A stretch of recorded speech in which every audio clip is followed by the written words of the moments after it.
The Macedonian Empire, also known as the Empire of Alexander the Great, was really one of the most extraordinary and honestly short-lived empires in world history. Founded in the 4th century BCE, it rapidly expanded to become the largest empire the world had seen up to that point, stretching from Greece to Egypt and eastward to India, all within, well, a single generation. Here's a detailed introduction to its origins, rise, conquests, governance, culture, and legacy. Located in northern Greece, Macedonia was considered a semi-barbaric kingdom by classical Greeks. The ruling dynasty claimed descent from Heracles or Hercules.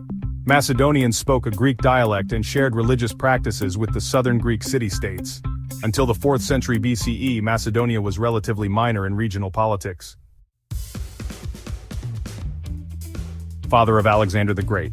He transformed Macedonia into a dominant military and political power. Philip reformed the Macedonian army. He introduced the sarissa, that long spear, for the phalanx infantry, and created a professional standing army. He also integrated cavalry, the famous companion cavalry, and infantry in coordinated tactics. Through diplomacy, war, and the formation of the League of Corinth, he united most of Greece under Macedonian control. Philip planned an invasion of the Persian Empire but was assassinated in 336 BCE. So, Alexander became king at the age of 20, right after the death of his father, Philip II. Almost immediately he had to deal with internal revolts, but he acted quickly and secured all of Greece under his rule. In a pretty dramatic move, he destroyed Thebes in 335 BCE, sending a clear warning to the other Greek states about the consequences of rebellion. With Greece firmly under his control, Alexander set his sights even higher. He launched a bold campaign against the Achaemenid Persian Empire, which at that time was the largest empire in the world. Alexander's military career was, honestly, filled with remarkable achievements. His first major victory in Asia Minor came at the Battle of Granicus in 334 BCE. Then, just a year later, at the Battle of Issus, he defeated the Persian king Darius III. The Siege of Tyre, in 332 BCE, really showcased his engineering skills and military strength.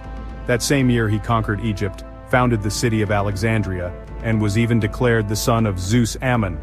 The following year, at the Battle of Gaugamela, Alexander achieved a decisive victory over Darius III, which pretty much meant Persia was conquered. Over the next few years, from 330 to 327 BCE, he captured key Persian cities like Susa, Persepolis, and Ecbatana. His campaign didn't stop there. He marched into India and at the Hydaspes River in 326 BCE, defeated King Porus. Alexander eventually reached the Indus River, but his troops were exhausted and refused to go any farther. So he turned back and returned to Babylon, where in 323 BCE he died, possibly from fever poisoning or some other illness. At its height, the Macedonian Empire spanned, well, an incredible range of territories. It included Greece and the Balkans, all of Asia Minor, which is now Turkey, as well as Egypt and North Africa. The empire also stretched across Mesopotamia, Persia, and Central Asia, and even reached into parts of what is now modern Pakistan and northwest India. Alexander, actually retained many Persian administrative structures, placing both Macedonians and local elites in key positions. He promoted a fusion of Greek and Eastern cultures, which was pretty forward-thinking for the time. Alexander even encouraged intermarriage, like, for example, his famous mass wedding at Susa. He also established dozens of cities named Alexandria, turning them into vital trade and military hubs. Alexander's empire sparked what we call the Hellenistic era, from 323 to 30 BCE, a time of truly immense cultural blending. Greek language and culture spread throughout the entire Near East. Hellenistic cities became vibrant centers of art, science, philosophy, and trade. Notable institutions such as the Library of Alexandria were founded during this period. Philosophy, for instance, Stoicism and Epicureanism, along with art and science, really flourished across this multicultural landscape. After Alexander died without a clear successor, his vast empire was, divided among his generals, known as the Diadochi, following years of civil war. the Ptolemaic kingdom was established in Egypt, ruled by Ptolemy I and his descendants, including the famous Cleopatra VII. Meanwhile, the Seleucid Empire took shape in Persia and the Near East, founded by Seleucus I over in Macedonia and Greece. The Antigonid dynasty emerged, led by Antigonus I and his descendants. Although the empire fractured Greek cultural influence, well, it persisted for centuries to come. The Macedonian Empire, created the first truly global empire connecting Europe, Africa, and Asia. It facilitated an unprecedented level of cultural exchange and economic integration.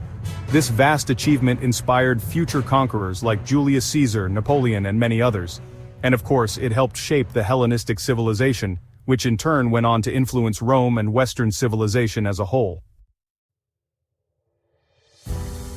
Alexander is revered as one of history's greatest military commanders.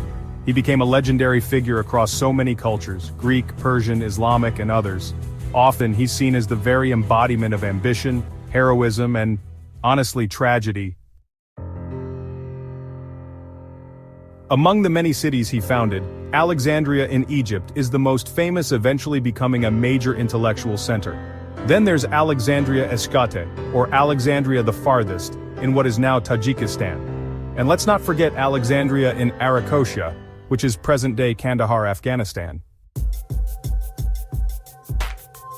So would you like maps, a timeline, or maybe some comparisons to other empires like Rome or Persia? I can also dive deeper into Alexander's battles or explore the Hellenistic kingdoms if you're interested.